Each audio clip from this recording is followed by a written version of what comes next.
¿Qué tal? Mucho gusto. Mi nombre es Gerardo Lara y vamos a hacer un resumen del curso de microondas para la Universidad Galileo. Como primer punto, pues vamos a hablar un poco acerca del espectro de frecuencias en Guatemala y por qué es tan importante para las telecomunicaciones. Cuando hablamos del espectro de frecuencia, no estamos hablando de algo físico o algo que se pueda tocar. Nos referimos a un espacio invisible donde viajan señales inalámbricas. Por ejemplo, cuando utilizamos el celular o escuchamos radio, vemos televisión o incluso con la red Wi-Fi en nuestra casa. Todos esos servicios necesitan una frecuencia para poder transmitir información. Esto lo podemos ejemplificar como una carretera, en lugar donde viajan carros, pero en este caso, pues los carros serían las ondas electromagnéticas, ¿no? Pues digamos de que esta carretera no es una carretera infinita, no se puede utilizar sin un orden tampoco. Eh,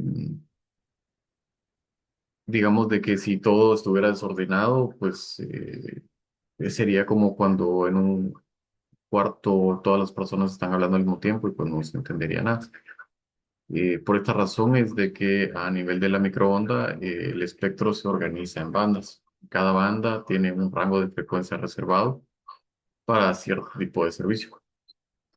En Guatemala el uso del espectro se regula por medio, bueno, porque es un recurso natural, es un recurso de la nación, ¿verdad? Entonces tiene que ser regulado. Y eso significa de que tampoco es que pertenezca a una sola empresa o a una sola persona, sino que se tiene que administrar para el beneficio de todos. Y de esta manera es como se ha hecho la definición de cuáles son las frecuencias que se utilizan para radio, para televisión, para servicios satelitales, incluso servicios de emergencia. También existen servicios de defensa o los servicios de aviación. Entonces, sí tiene que estar bastante ordenado. Las frecuencias en sí, las más bajas son las que tienen mayor alcance porque son los que atraviesan mejor los obstáculos.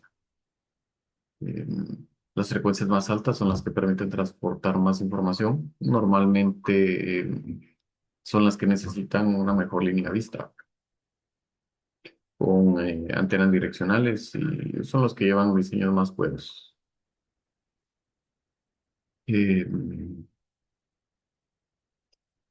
Básicamente, pues no todas las frecuencias se comportan igual. Algunas son mejores para largas distancias y algunas son para alta capacidad y otras son para servicios móviles muy específicos. En resumen, el espectro de la frecuencia es la base de las comunicaciones inalámbricas. Sí, es la base de la red Wi-Fi, que creo que es lo más común, el ejemplo más común que se pueden organizar. Eh, y pues creo que ese sería un breve resumen de las frecuencias en Guatemala. Vamos a hablar ahora un poco sobre las líneas de transmisión y los componentes de microondas.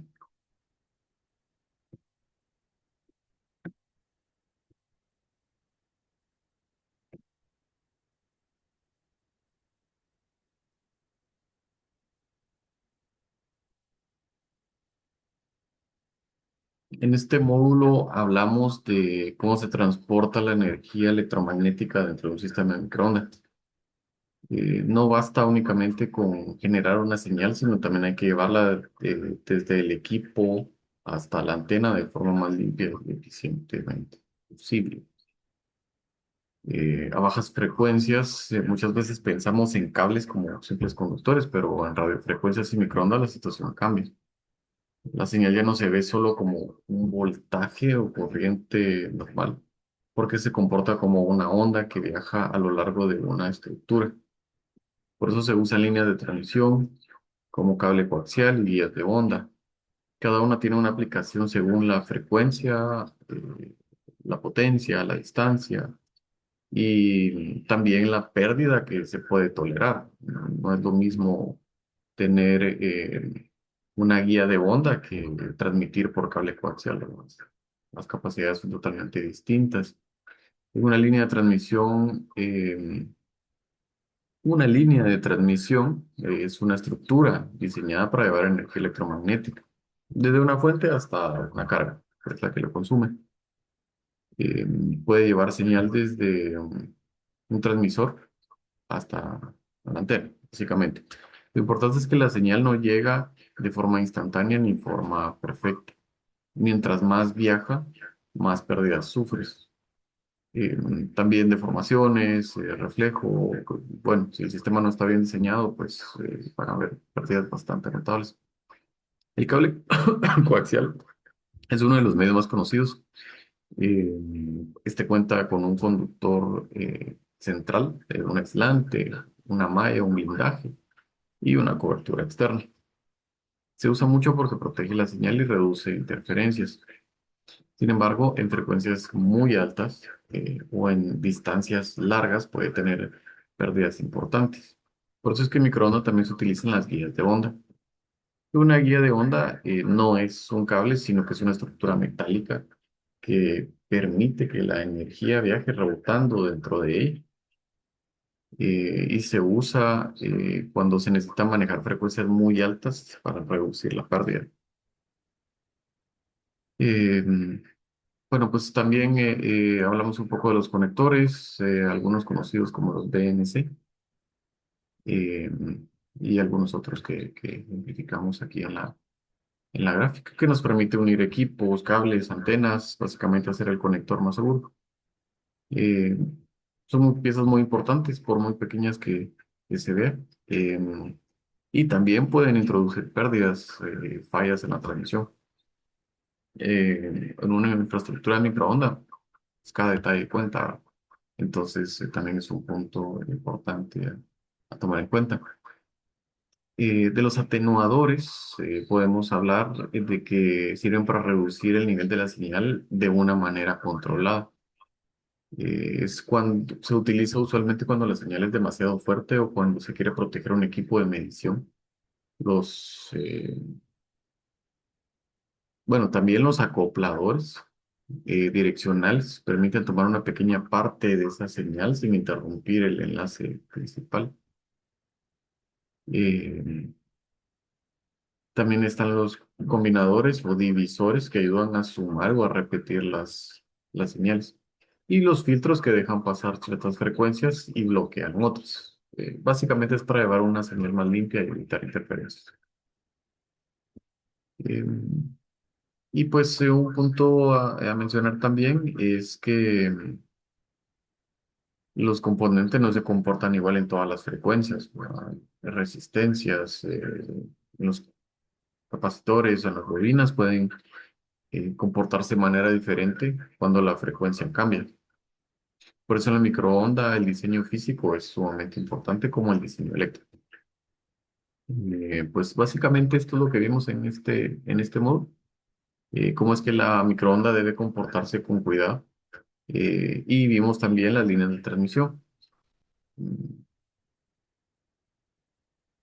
Vamos entonces ahora a ver el módulo 3, las antenas para sistemas de microondas. Este módulo trató acerca de los elementos más importantes de cualquier sistema inalámbrico, que es la antena.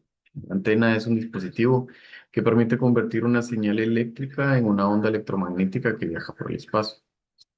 Eh, Recibe la onda del espacio y la convierte nuevamente en una señal eléctrica para que el equipo pueda interpretarla. No es solo un accesorio, ¿verdad? Que está a la vista. Afecta directamente la cobertura y la calidad del enlace, la distancia que se puede alcanzar y la cantidad de interferencia que genera. Eh, y pues por eso considero de que la antena es la clave de cualquier diseño de microondas. Em, para entender las antenas se analizan varios parámetros. Uno de los más conocidos es el parámetro de la ganancia. La ganancia es que también está concentrada la energía de la antena en una sola dirección. No significa que las antenas generan energía de la nada, sino que la dirigen. Una antena con una mayor ganancia puede enviar la señal más lejos en una dirección específica, pero normalmente cubre menos hacia los lados. Y entonces se enfoca. La antena puede ser más abierta, más enfocada, como una antena omnidireccional, que esta reparte la señal pues, a todos lados, ¿verdad? Mientras que una antena direccional concentra la energía en un solo punto. Para enlaces de microondas normalmente se prefieren antenas direccionales porque se puede concentrar de un punto a otro sin desperdiciar la señal ni causar interferencia. También está el ancho del haz, que indica qué tan amplio o estrecho es el haz principal de la radiación. Eh, ayuda a llegar más lejos y reducir interferencias. Eh, También, pues entendimos, ¿verdad? Que si la antena está mal orientada, pues se va a perder gran calidad de de la comunicación. Y hay otro tema bastante importante también que es la polarización. La polarización indica la orientación del campo eléctrico de la onda. Este puede ser vertical, puede ser horizontal o puede ser circular. También para que el enlace funcione bien, la antena de ambos extremos deben utilizar polarizaciones compatibles. Si una onda transmite en una polarización y la otra recibe en otra, se pierde la señal. La antena ideal, por decirlo así, envía toda la energía recibida de su espacio eh, sin pérdidas, pero pues eso no existe, ¿verdad? Y otro tema importante también es la impedancia. La impedancia y el ancho de banda ayudan a que la antena trabaje correctamente en las frecuencias deseadas y se acople bien con el resto de sistemas. Básicamente, vimos entonces las antenas en los sistemas de microondas durante el módulo 3. Así que vamos a hablar, bueno, hablemos un poco también sobre los tipos de antenas. Podemos hablar de eso.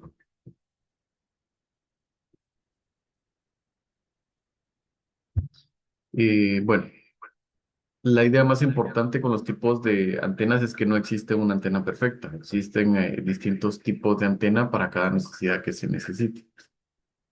Eh, una primera forma de clasificar la antena es por su patrón de radiación. Las antenas omnidireccionales transmiten o reciben alrededor de ellas, como si fueran un círculo en un plano horizontal. Son útiles y específicamente cuando se requiere dar una cobertura general, eh, como radios, digamos, o sistemas donde los usuarios pueden tener varias direcciones. Ahí es donde son bastante útiles, a diferencia de las antenas bidireccionales que concentran la energía hacia una dirección específica. Usualmente utilizados en radioenlaces punto a punto. Pues el objetivo es comunicar dos sitios, ¿verdad? Con la mejor precisión posible. Em, Tenemos también dentro de las antenas de hilo podemos encontrar ejemplos como el monopolo o el dipolo o la antena Yagi. También está la helicoidal. La antena dipolo es una de las antenas más básicas que sirven como referencia para entender bastante más las demás. Eh, el monopolo se usa como un plano de tierra y suele ser una cobertura omnidireccional. La Yagi es más direccional y se reconoce por sus varios elementos alineados. Se usa mucho para la televisión, para el radio, comunicaciones VHF y UHF. Las antenas patch también. Estas son planas, son compactas y fáciles de integrar en equipos modernos y se utilizan usualmente para aplicaciones como Wi-Fi, GPS, radares pequeños, dispositivos pequeños. No tiene mayor ganancia, pero son prácticas livianas y económicas. Están también las antenas sectoriales, que se usan para cubrir sectores específicos, no todo alrededor. Eh, bueno, básicamente las antenas incluyen una bobina una antena parabólica. Estas son las antenas de apertura. Y estas bocinas son las que se utilizan en microondas, perdón, en comunicaciones de microondas, de mediciones de radares eh, y alimentador también de reflectores. Las antenas parabólicas son una de las más importantes por la larga distancia que logran cubrir. Eh, la forma de estas antenas parabólicas concentra la energía en un haz bastante estrecho. Por eso se usan en radioenlaces satelitales, en televisión satelital y comunicación de alta capacidad. Eh, Ese sería un breve resumen sobre las antenas, los tipos de antenas. Hablemos sobre la clase número 4, propagación de enlaces de microondas. En este módulo estudiamos la propagación de enlaces de microondas, que esto básicamente significa cómo viaja la onda electromagnética desde una antena transmisora hasta una antena receptora. La onda puede viajar sobre el espacio libre a la velocidad de la luz, pero en realidad, pues el ambiente como tal, el medio, pues también introduce pérdidas y cambios en la señal, en la potencia. Cuando la señal viaja por el aire, donde se encuentran elementos que pueden ser naturales o pueden ser creados. Los naturales pueden ser neblina, puede ser lluvia, y pues creados pueden ser edificios, montañas, árboles, cualquier obstáculo que pueda afectar la potencia, la calidad de la señal. Em, Básicamente por esa razón es de que no solo se diseña la comunicación punto a punto, sino que también hay que revisar qué es lo que hay en medio, ¿verdad? Y qué es lo que posiblemente habrá. Aquí vimos un poco más a profundidad el tema de la polarización, que es la orientación del campo eléctrico de la onda. Em, Básicamente entendimos de que tiene que estar alineadas las antenas receptoras y emisoras eh, en la misma polarización para que sean compatibles.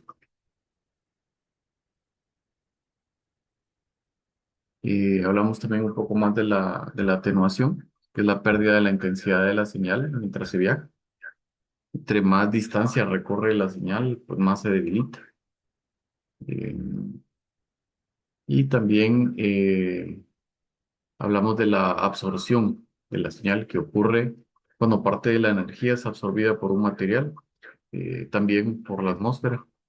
También existe la reflexión, eh, que ocurre cuando rebota en una superficie como un edificio o un rótulo, básicamente un obstáculo y esto se refleja al suelo, entonces se pierde la señal. La refracción también sucede cuando la onda cambia de dirección, atraviesa el obstáculo o el objeto, pero esta se desvía. Así que también ese es otro tema importante. Em, pues básicamente aprendimos que la línea vista pues tiene que estar despejada. Em, También indagamos sobre la zona de Fresnel, que es el volumen alrededor del campo principal de la señal. Si hay algún obstáculo que invade esa zona, pues vamos a tener pérdidas, aunque visualmente no parezca que está interrumpiendo la línea vista. Así que tenemos que tener también la zona Fresnel libre de obstáculos.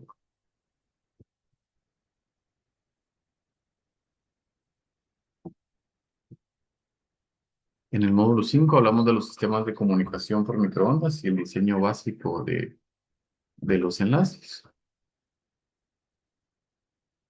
Aquí hablamos de cómo se diseña de forma básica un sistema de comunicación por medio de microondas. Podemos entender que es una microonda es como un cable virtual, que en lugar de utilizar fibra o cobre, pues se está utilizando una señal de radio de alta frecuencia que viaja por el aire. Entonces, la planificación de un enlace hay que revisar varios datos importantes como la distancia, la banda de la frecuencia que se va a utilizar, y las condiciones del lugar como el clima, el medio ambiente, y también características de los equipos que se van a utilizar, ¿verdad? Como la potencia del transmisor, la ganancia de las antenas, la sensibilidad del receptor, la pérdida que vamos a tener en el cableado, en los conectores, y pues detalles como estos, ¿verdad? Eh, Entendimos que la arquitectura de un enlace se puede dividir en tres partes, que es el hardware, el equipamiento, y la infraestructura del sitio, y el principio de propagación. El hardware básicamente es la antena. eh, pues es donde tenemos que definir qué tipo de antena.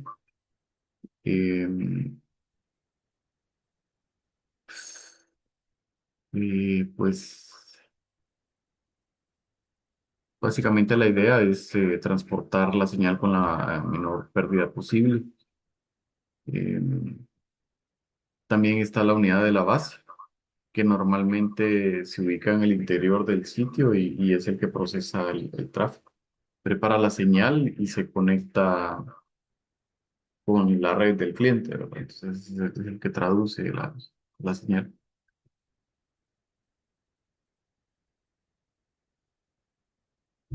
Pues también tenemos que analizar lo que se necesita de la torre o el mástil, básicamente la infraestructura con una altura suficiente, la energía eléctrica, el sistema de tierra, protección contra descargas, espacio para los equipos, condiciones de seguridad, eh, que son también otros elementos que pueden degradar la señal o incluso hacer que falle por completo.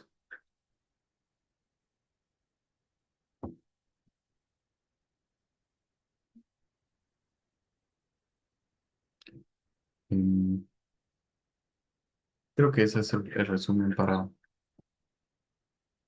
para este módulo. Luego vamos a hablar sobre las telecomunicaciones satelitales. Creo que la forma más sencilla para entender un satélite de comunicaciones es verlo como una torre de microondas ubicada en el espacio, por decirlo así, porque existen distintos niveles, pero estamos hablando de satélites. En lugar de instalar una torre física en dos lugares lejanos, se instala un satélite que recibe las señales de la Tierra y la retransmite hacia otra zona. El enlace satelital nos permite conectar dos o más puntos de la superficie de la Tierra utilizando un satélite como repetidor. Básicamente la señal sube de una estación terrena hacia el satélite y esto se le llama el enlace ascendente. Luego el satélite retransmite la señal de regreso a la Tierra y esto se le llama enlace descendente. Normalmente estas dos comunicaciones trabajan en frecuencias diferentes para evitar interferencias entre transmisión y recepción. Existen los satélites pasivos y activos. Los pasivos son los que únicamente reflejan la señal como si fueran un espejo. Eh, y los activos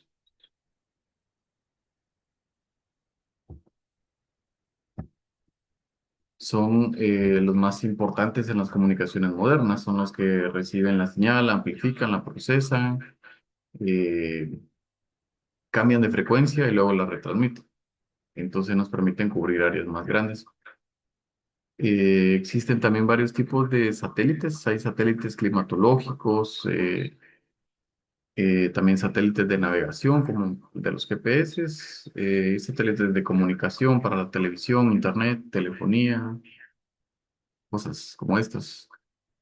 Un sistema satelital se compone de varias partes. El segmento espacial, que es el satélite en órbita.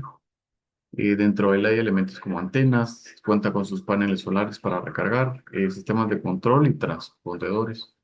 El transpondedor es básicamente lo que recibe la señal, la adapta y la retransmite. Eh,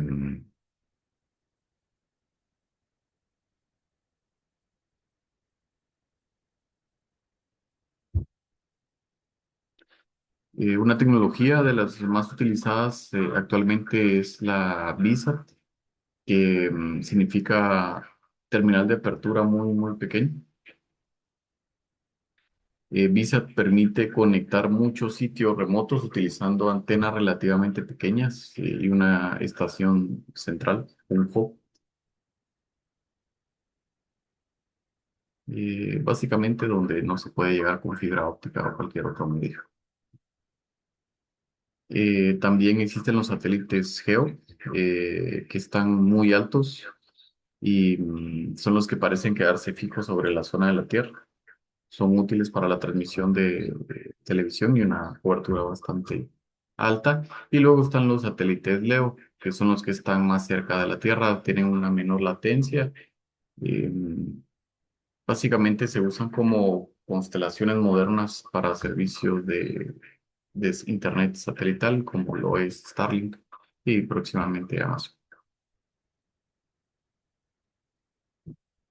Vamos a hablar ahora también sobre lo que es la tecnología WTTX, las redes WTTX, eh, que significa Wireless to the X.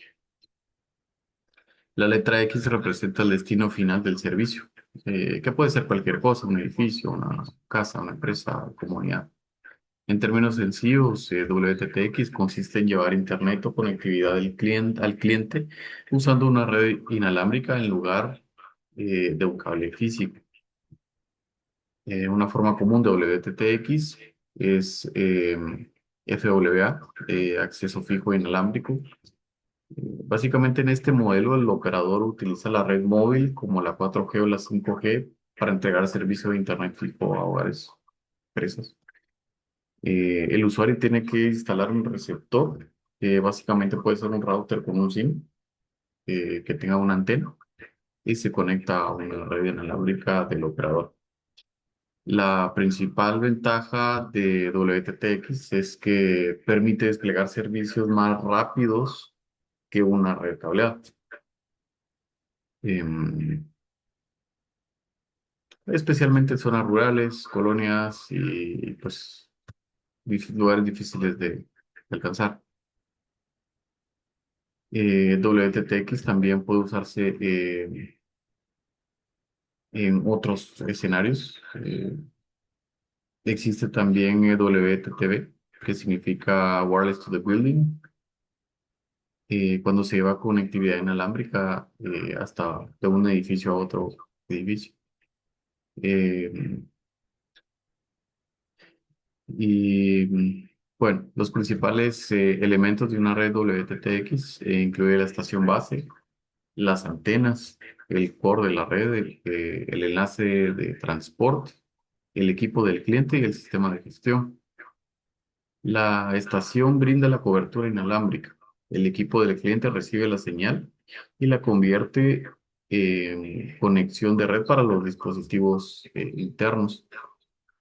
El operador es el que debe controlar la capacidad, la calidad del servicio, la interferencia y la cantidad de usuarios conectados. En 4G, WTTX permite utilizar la infraestructura móvil existente para dar internet fijo. Es una buena solución cuando no hay una necesidad extrema de llegar rápido a zonas donde no cuenta con fibra.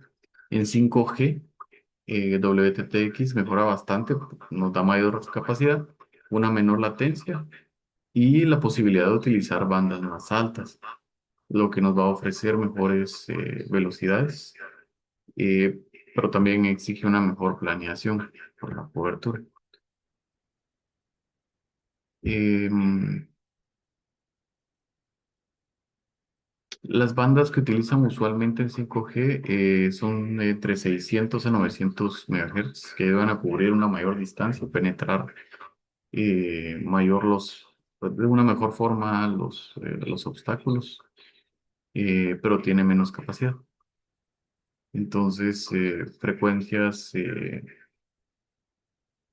medidas ofrecen un equilibrio entre la cobertura y la velocidad. En conclusión, WTTX es una alternativa práctica para entregar conectividad sin cable de última milla. No reemplaza la fibra en todos los casos, pero sí es muy útil cuando se necesita velocidades de despliegue en coberturas de zonas complicadas o como un respaldo de la conectividad también. Y básicamente este es un breve resumen de los módulos que vimos en este curso. Muchas gracias por su atención.